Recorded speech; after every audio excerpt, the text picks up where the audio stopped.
Sajian informasi digital.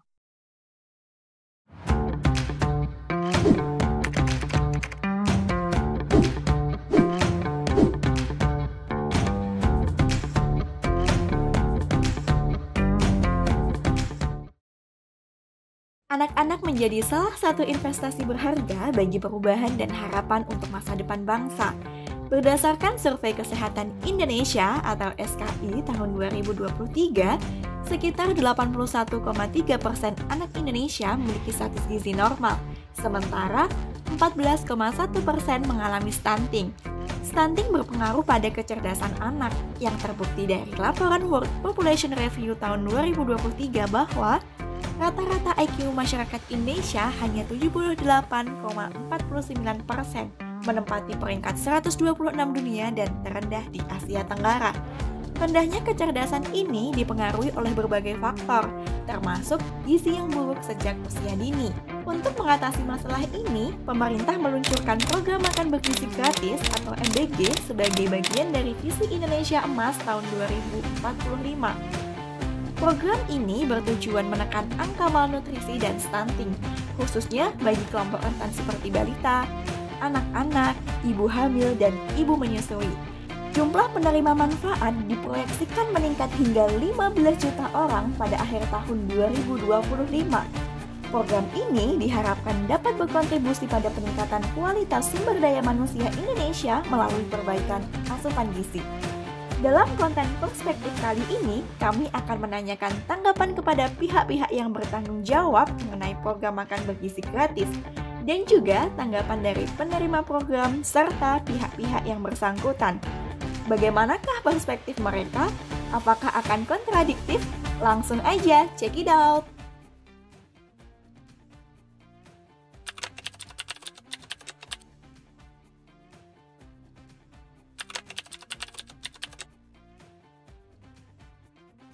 Selamat pagi, saya Pasiter Kodim 0735 Surakarta, Kapten Infanteri Narno, mewakili Komandan Kodim karena beliau hari ini pas ada kegiatan yang tidak bisa diwakilkan, akhirnya diwakilkan ke saya. Saya Pasiter Kodim 0735 Surakarta. Ya, izin memperkenalkan diri, saya Joni Prabowo. Saya Kepala Satuan Pelayanan Pemenuhan Gizi Kota Surakarta, khususnya di Jebres. Perkenalkan, nama saya Caritra Dilavani SSN. Di sini saya sebagai Wakil Kepala Sekolah Bidang Kesiswaan. Perkenalkan, nama saya Firman Syah. Saya adalah salah satu staf pengajar di program studi ilmu gizi Fakultas Ilmu Kesehatan Universitas Muhammadiyah Surakarta. Saya adalah ahli gizi di bidang gizi masyarakat. Saya Ibu Yanti, PKL di depan SMK Negeri 8 Surakarta. Habis corona kalau lebaran di sininya. Enggak, ini ikut ke ini perumahan kejaksaan. Ya, cuman nggak boleh dipermanen gitu aja. Ya, alhamdulillah laris, Mbak. Kan deket sekolah, kalau anak sekolah libur ya ikut libur. Senang sih. Senang. Tambah semangat. Tambah semangat. Iya, tambah semangat. Ya, kadang di nasi sama bakso. Ya, lebih hemat. Kurang. Bukan lauknya, kurang lebih rasanya. Ya, isu MBG jadi hal yang sangat sensitif ya akhir-akhir ini ya. Jadi setidaknya mungkin dalam sebulanan terakhir ini isu MBG jadi salah satu hal yang sering dibicarakan di mana-mana. Gitu.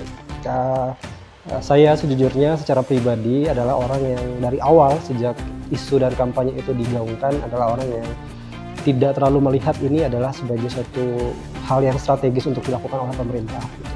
Kenapa demikian? Karena kalau dulu ya seingat saya isu makan gizi atau makan siang gratis ini itu adalah salah satu upaya pemerintah untuk menurunkan angka stunting. Tapi dilematisnya adalah justru stunting bukan menjadi isu yang menjadi prioritas untuk diselesaikan oleh pemerintah kita hari ini. Gitu. Jadi suatu hal yang sangat kontradiktif ya antara apa yang menjadi janji-janji pada masa kampanye dengan apa yang menjadi realisasinya saat ini. Selama ini makan, sebutannya bukan makan bergizi gratis ya, makan sehat bergizi yang ada di SPBG khusus Jabres ini, alhamdulillah sampai saat ini semuanya berjalan lancar. Jadi masyarakat, terutama orang tua murid, menanggapinya dengan senang hati. Alhamdulillah. Dari saya pribadi selaku pelaksana ya, program ini sangat membantu. Program ini sangat membantu dan program ini juga sangat ditunggu-tunggu dan diharapkan oleh masyarakat, khususnya masyarakat penerima manfaat itu sendiri. Justru di SMK Negeri 8 Surakarta ini siswanya sangat antusias dengan makan bergizi gratis ya. Mungkin sekolah ini lain dengan sekolah yang lainnya karena sekolah khusus seni ya, tidak hanya anak-anak yang dari Solo, jadi dari Jawa Timur, dari luar Jawa yang bersekolah di sini mungkin banyak anak-anak kos. Jadi mereka juga antusias dengan ini makan bergizi gratis gitu ya. Untuk tambahan kalori mungkin ya, cuma untuk tenaga mereka juga gitu. Jadi tidak ada apa ya yang anak tidak mau menerima, itu tidak ada. Banyak penurunannya. Banyak. Iya. Gimana? Ya kan nggak makan Mbak, udah dapat dari sekolah. Jadi nggak jajan keluar.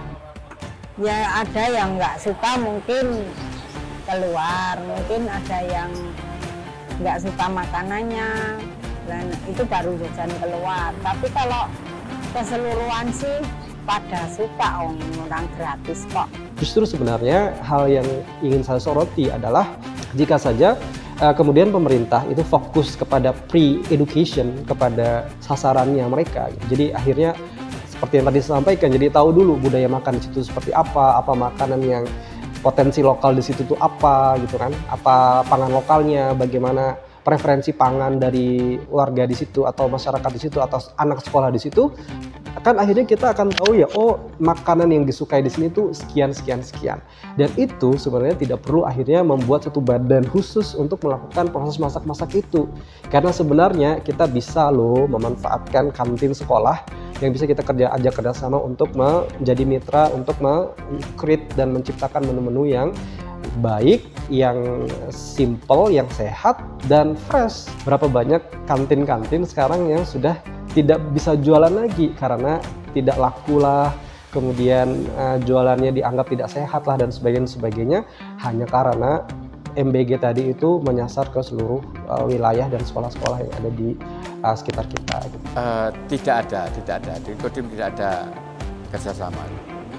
Kodim hanya ditugaskan untuk membackup, membantu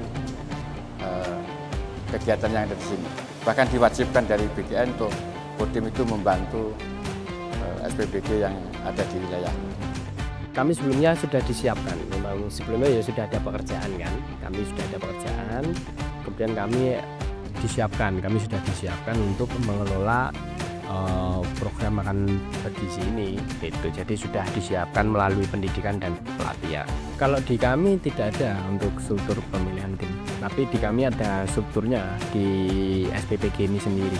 Jadi kalau dari kami kan nggak ada vendor ya, jadi pengelolaan dapur ini langsung full di kami tim SPBG ini. Jadi ada kepala, ada wakil kepala saat ini, kemudian ada ahli gizi, ada akuntan dan juga tim dapur sendiri. Jadi kalau untuk menu ya dari ahli gizi kami yang menentukan gitu. Kalau titik penyalurannya di satu SPBG itu tidak melebihi dari 3.500. Jadi ada urutan. Yang TK itu kan pagi, berarti harus pagi. Kemudian yang SMP agak siang. Kemudian yang terakhir itu untuk SMA kurang lebih jam makannya itu jam 11.30 itu sudah diantar ke sana. Kalau untuk tingkatnya tentunya ada ya, karena TK SD itu kan pulangnya nggak terlalu siang ya, dia pagi udah pulang, makanya kita prioritaskan awal untuk TK dan SD itu.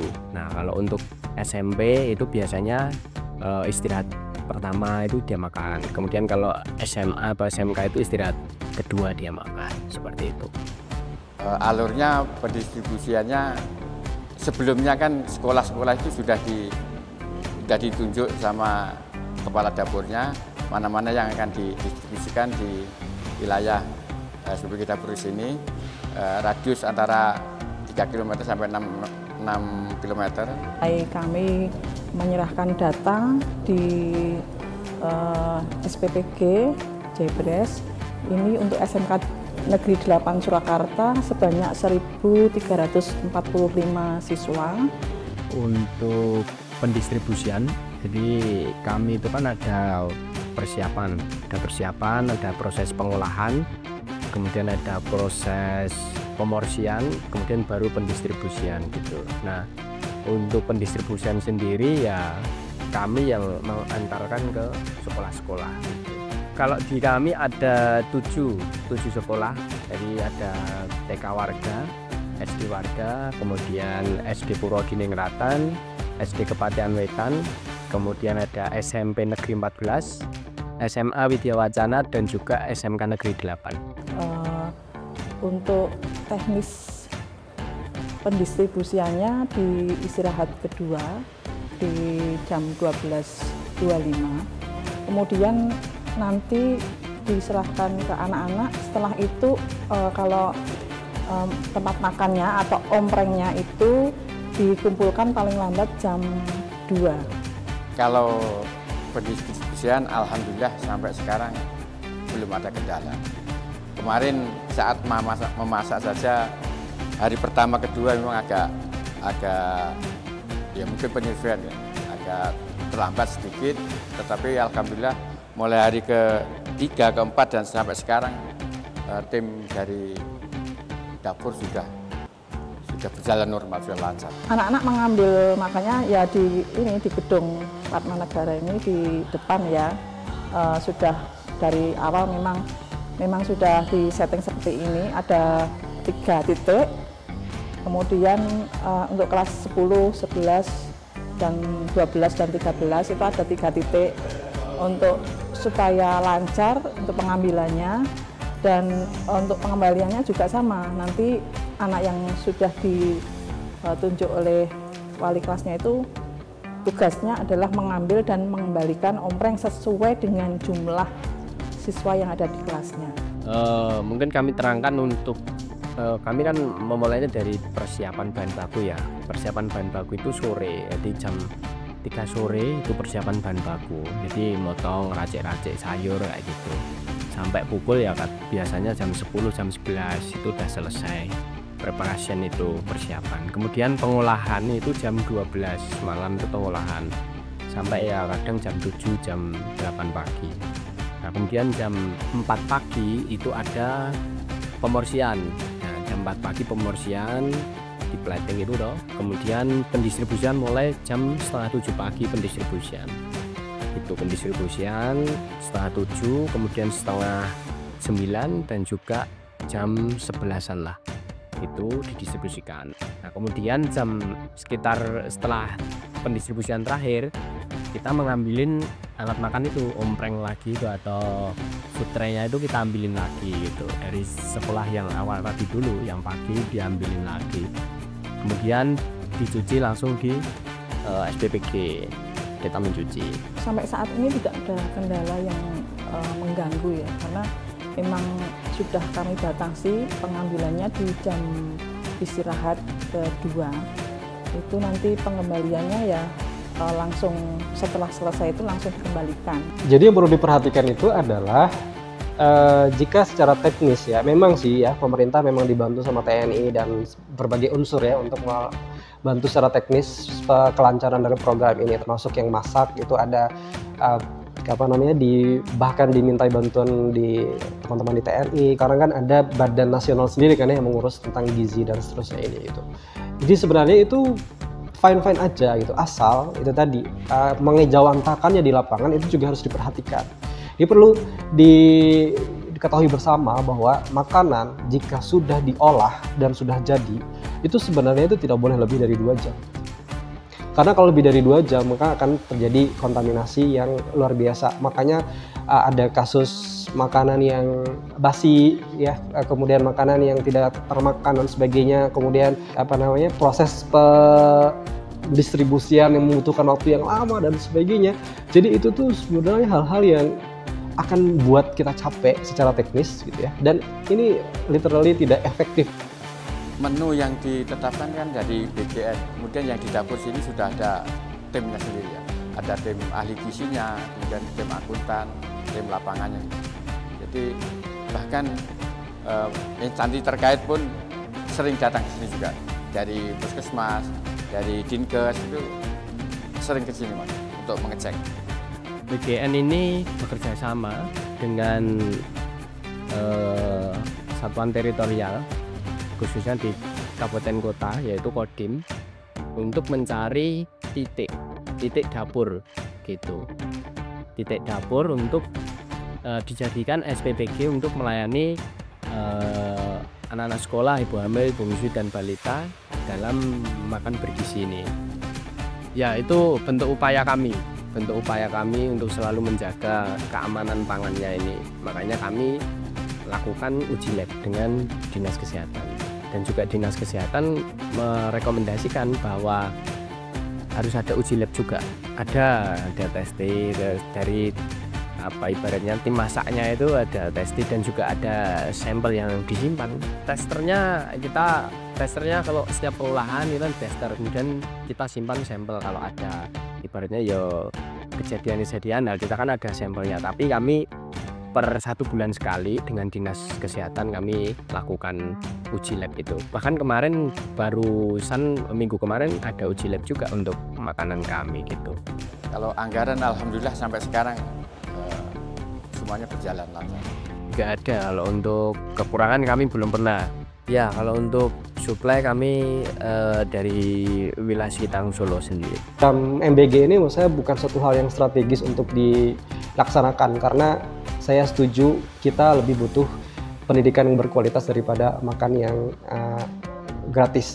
Ya, jawabannya adalah sangat tidak tepat ya. Kenapa? Karena pencegahan stunting itu justru yang paling utama itu dari teori manapun, baik itu dibaca-baca di jurnal internasional maupun jurnal nasional, jurnal Tempo dulu maupun jurnal yang paling update sekarang, selalu memahami bahwa salah satu strategi yang paling efektif untuk mencegah generasi stunting itu adalah diberikan intervensi pada saat prakonsepsi ya, dan pada saat hamilan gitu.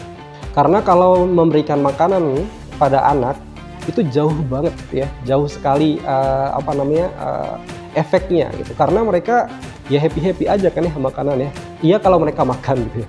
Tapi kasus-kasus yang berkembang saat ini kan tidak banyak makanan yang dihabiskan kan ya di MBG itu. Bahkan ada kasus yang sangat membuat saya itu sangat terpukul, itu adalah ditemukan ada ayam masih mentah gitu di menu makanan itu. Dan luar biasanya itu pemerintah kemudian menganggap itu sebagai suatu hal yang sepele karena disebut sebagai hanya kesalahan teknis.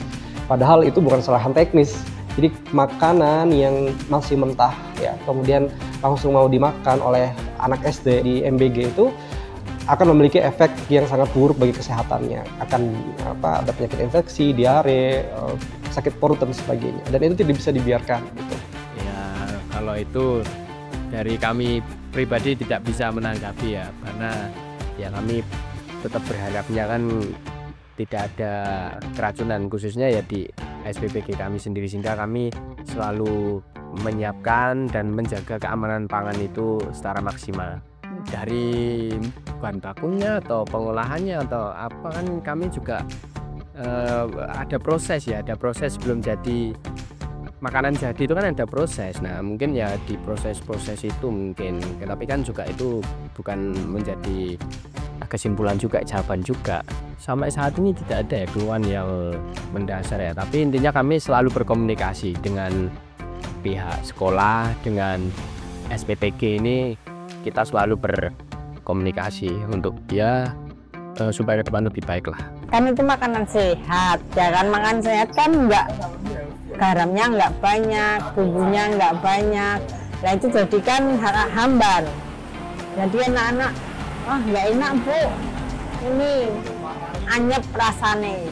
Rasa-rasanya juga kita perlu mengkaji ini secara bersama-sama gitu ya. Dan saya bahagia sekali banyak pihak yang kemudian tertarik dan ingin mencari tahu lebih banyak lagi mengenai program makan siang gratis ini gitu ya. Dan lepas dari itu semua, apakah program ini sudah tepat sasaran atau tidak, saya lebih melihat kepada unsur efektivitas dan efisiensi dari programnya gitu ya. Karena biar bagaimanapun sebenarnya makanan bergizi dan itu gratis, unsur atau faktor yang diperhatikan itu teramat sangat kompleks. Jadi bukan hanya sekedar makanan ada kemudian langsung dibagikan, tidak begitu. Jadi kita harus tahu dulu tuh sebenarnya bagaimana budaya makannya di tempat tersebut gitu.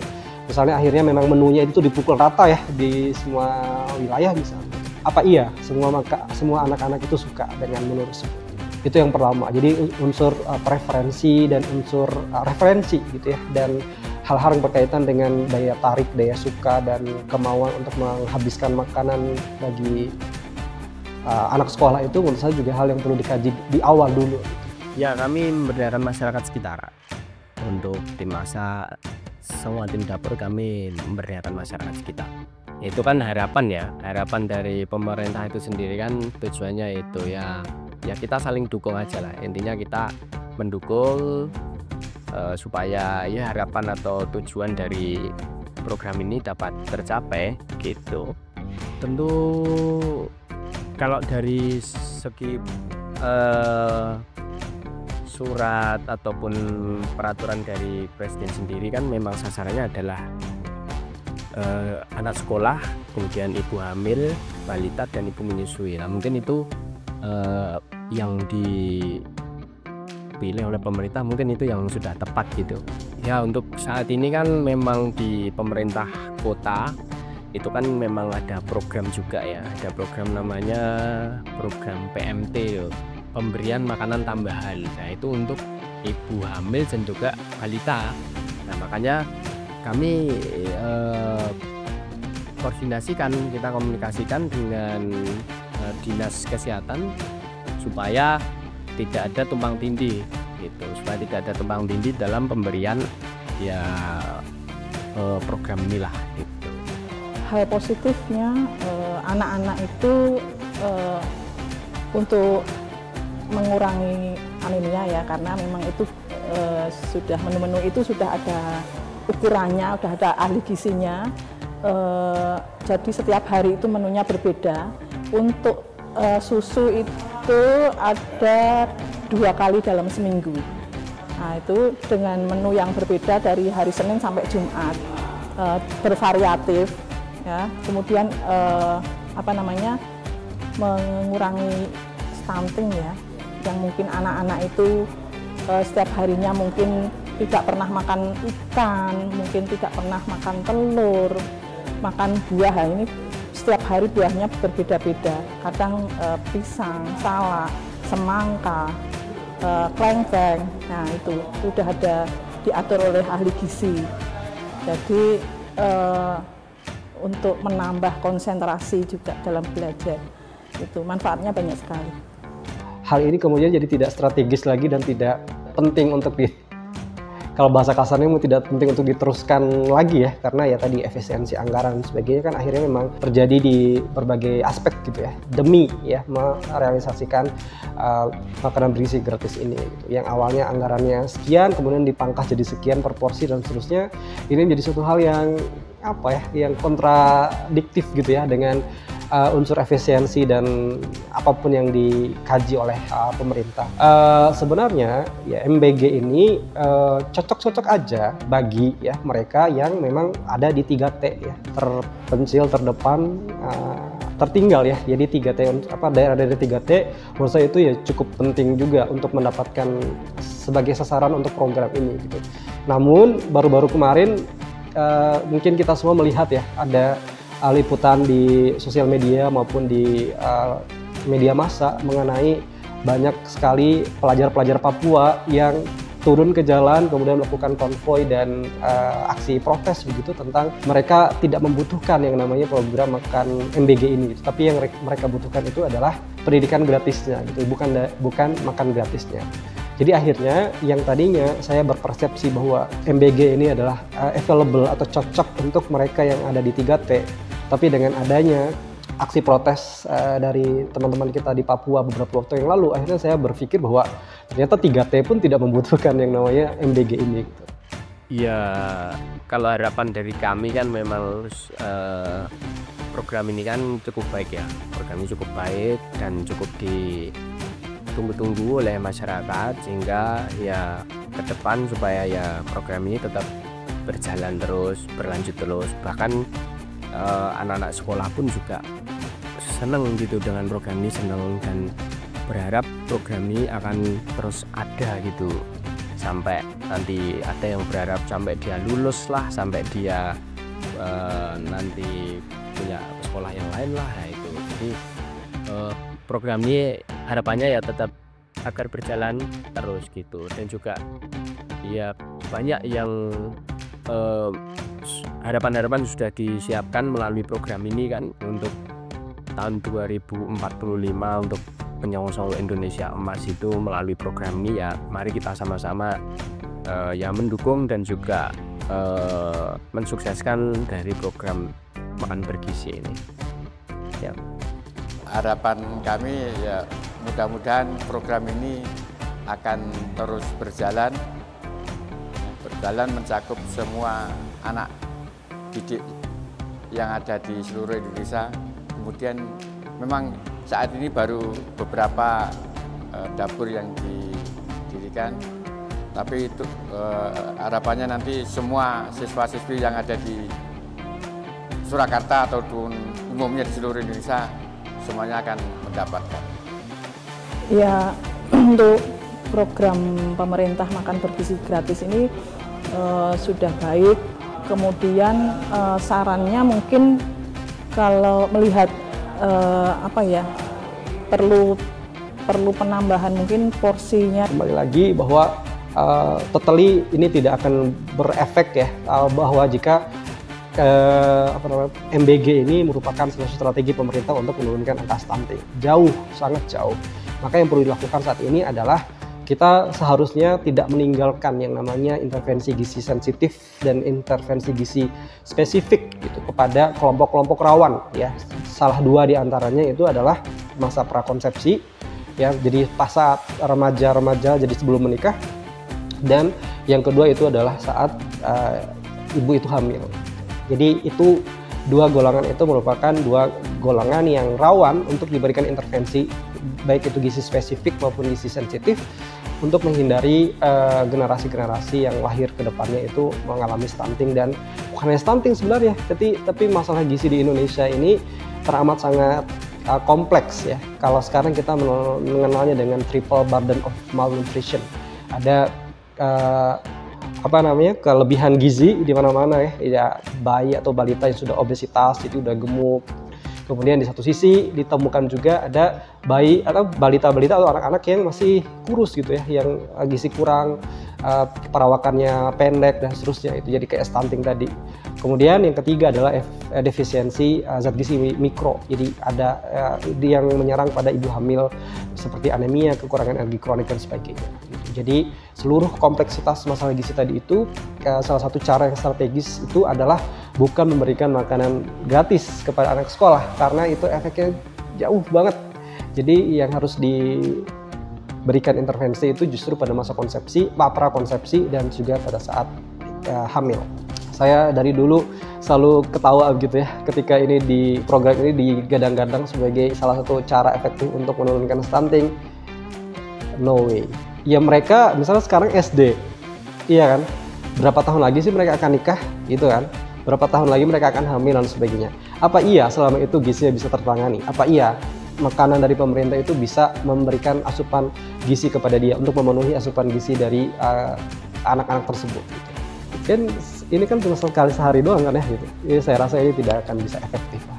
Harapan saya adalah pemerintah perlu duduk bersama dengan ahli gizi, kemudian dengan dokter anak, dengan dokter yang bergelut di bidang gizi masyarakat gitu ya, yang kemudian dimintai pertimbangannya dan sebagainya, apakah program ini itu perlu dilanjutkan atau tidak gitu. Karena ini kan efeknya domino banget ya, dari mulai efisiensi, kemudian banyak anggaran dari badan-badan atau pemerintahan lain atau kementerian-kementerian lain kemudian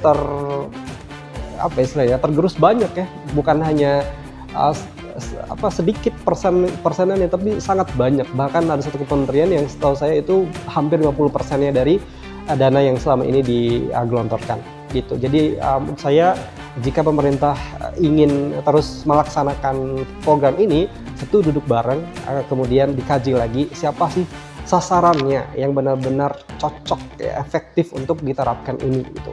Dan jangan sekali-kali menggadang-gadangi bahwa program MBG ini adalah salah satu kunci untuk menyelesaikan stunting. Tahu juga stunting bukan menjadi prioritas penyelesaian masalah lagi kan ya di Indonesia oleh pemerintah kita gitu.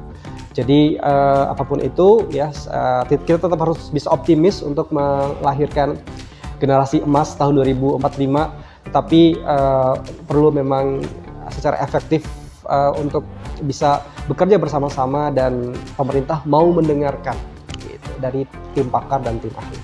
Lebih bagus itu, kayaknya kan itu buat kepentingan semua itu.